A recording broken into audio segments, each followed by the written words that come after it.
வணக்கம் நண்பர்களே. நம்ம மாடி தோட்டங்கள்லையும் கீழே கிரவுண்டில் இருக்கிற வீட்டு தோட்டங்கள்லையுமே பலவிதமான பூச்செடிகள்லாம் வளர்க்குறோம். அந்த மாதிரி ஒரு வீட்டு தோட்டத்துலேயோ இல்லை மாடி தோட்டத்துலேயோ வளர்க்குறதுக்கு ரொம்ப ரொம்ப எளிமையான ஆனால் ஒரு வித்தியாசமான பூச்செடி, பிகினர்ஸ் கூட ஈஸியாக வளர்க்கலாம். அந்த மாதிரி பூச்செடி வளர்ப்பு தான் இந்த வீடியோவில் பார்க்க போகிறோம். இந்த செடியோட பேர் தான் வந்து ஷ்ரிம்ப் பிளான்ட்டுன்னு சொல்லுவாங்க, இல்லைனா காமனாக வந்து லாலிபாப் பிளான்ட்டுன்னு சொல்கிறாங்க. ஏன்னா அந்த பூ ஷேப்பு பார்த்திங்கன்னா அந்த ஒரு லாலிபாப்பு, சின்ன குழந்தைங்கள்லாம் ஒரு ஸ்டிக் மாதிரி வச்சு லாலிபாப் சாப்பிடுவாங்களே அந்த மாதிரி இருக்கிறனால மேபி இதுக்கு வந்து அந்த பேர் வந்திருக்கும்னு நினைக்கிறேன். மற்றபடி ஷ்ரிம்ப்னா நம்ம அந்த இறால், கூனி இறால்னு சொல்லுவாங்க எங்கள் ஏரியா பக்கம், அந்த இறால் மாதிரி பார்க்குறதுக்கு இருக்கனால மேபி இதுக்கு வந்து அந்த ஷ்ரிம்ப் பிளான்ட் கூட பேர் வந்திருக்கலாம். இதில் வந்து 2 கலர்ஸ் வருது. இந்த மாதிரி ஒரு பிங்க் வித் ரெட்டு, இன்னொன்று வந்து ஒரு எல்லோ கலர். இந்த எல்லோ கலர் வந்து அந்த லாலிபாப் இருக்கிற மாதிரி உருண்டையில் வெள்ளை கலர் பூ வரும். இதில் வந்து ஒரு லைட் பிங்கிஷ் ரெட்டு மாதிரி வரும் பூக்கள் வந்து. இதோட விஞ்ஞான பெயர் பார்த்திங்கன்னா ஜஸ்டீஷியா பிராண்டிஜியானா அப்படின்னு சொல்லுவாங்க. காமனாக தான் வந்து லாலிபாப் பிளான்ட்டுன்னு சொல்லுவாங்க. இது வந்து நம்ம கனகாம்பரம் இருக்கு இல்லையா, அந்த கனகாம்பரம் செடி கூட சேர்ந்த மாதிரி தான் இருக்கும். கிட்டத்தட்ட இலைகள் பூக்கள் எல்லாமே அந்த மாதிரி தான் இருக்கும். வளர்க்குறதுக்கு ரொம்ப ரொம்ப ஈஸியான பிளான்ட் இது.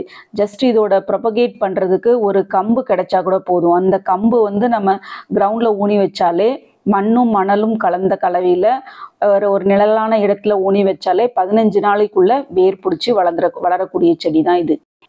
வித்தியாசமான பூச்செடிகள் இருக்கணும், ஆனால் வந்து அதிக பராமரிப்பு எதுவுமே தேவையில்லாத மாதிரி இருக்கணும். மாடி தோட்டத்துக்கும் யூஸ்ஃபுல்லாக இருக்கணும். நல்ல ஒரு கலர்ஃபுல்லாக தேனீக்களையும் வண்ணத்து பூச்சிகளையும் அட்ராக்ட் பண்ணுற மாதிரி பூச்செடிகள் இருந்தால் நல்லதுன்னு நினைக்கிறவங்க வந்து இந்த செடியை சூஸ் பண்ணி வளர்க்கலாம். ரொம்ப ரொம்ப மெயின்டெனன்ஸ் இல்லாத செடின்னே சொல்லலாம்.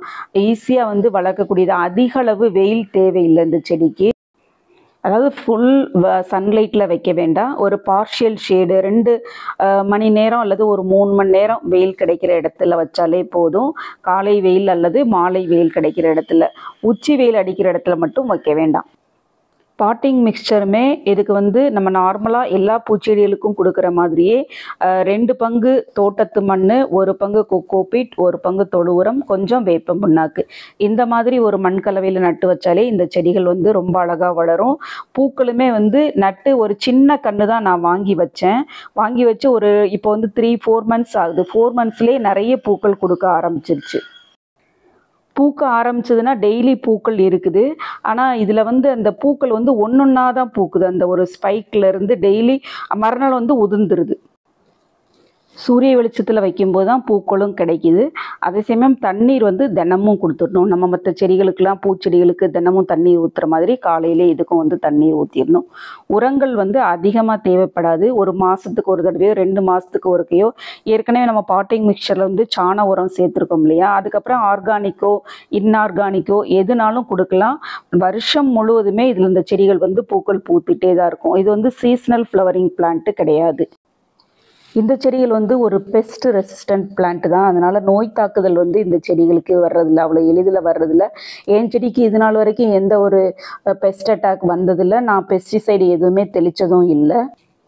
இந்த செடியை வந்து கீழே இது கிரவுண்ட் கவராக வைக்கும்போது ஒரு செடி வச்சு விட்டால் போதும், நிறைய படர்ந்து அப்படியே அதுவே தன்னாலே ஸ்ப்ரெட் ஆகி நல்லா ஒரு கூடாரம் மாதிரி ஆகி நல்லா வளர்ந்து பூக்கள் கொடுக்கும். இந்த மாதிரி தொட்டிகள்லையுமே வச்சு வளர்க்கலாம். பூச்செடிகள் வந்து வளர்க்கணும்னு ஆசை இருக்குது, ஆனால் என்னால் அது வந்து அதிக அளவில் பராமரிப்பு கொடுக்க முடியாதுன்னு நினைக்கிறவங்க வந்து இந்த செடியை வந்து சூஸ் பண்ணி வளர்க்கலாம். மாடி தோட்டத்தில் நம்ம ஓரத்தில் மற்ற செடிகளுக்கு இடையில வச்சு விட்டாலே போதும், அது பாட்டு பூக்கள் கொடுத்துட்டே இருக்கும். தேனீக்களையுமே நல்லா அட்ராக்ட் பண்ணும். இந்த எளிமையான செடியை பற்றின டிப்ஸ் அண்ட் டீட்டெயில்ஸ்லாம் உங்களுக்கு பிடிச்சிருந்ததுன்னா என்னோடய சேனலை சப்ஸ்கிரைப் பண்ணுங்கள். மறக்காமல் இந்த வீடியோவுக்கும் ஒரு லைக் கொடுங்க. மீண்டும் அடுத்த வீடியோவில் வேறொரு புதிய வகை செடியை பற்றிய பதிவுடன் உங்களை சந்திக்கிறேன். அது வரைக்கும் பை நண்பர்களே.